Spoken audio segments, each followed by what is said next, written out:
Alright, ladies and gentlemen, Fab's in the house. And today I've got the Fanatic Edge Omen here with me for a quick review. This is a pretty cool knife, guys. Look at this. This is a pretty badass, murdered out, mean-looking knife. 100%.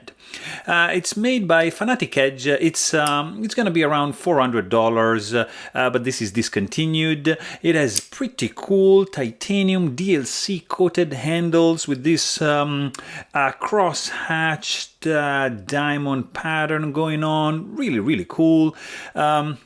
M390 steel with a compound grind, hollow, flat, nice wedge, DLC, like black washed finish to it.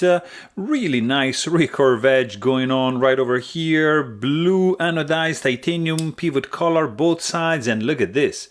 This is a Zircutai Chad Nichols 3D milled pocket clip. Really cool. And this guy is running on bearings. Has a blade of 3.5 inch length, and it's gonna weigh around 4.7 ounces.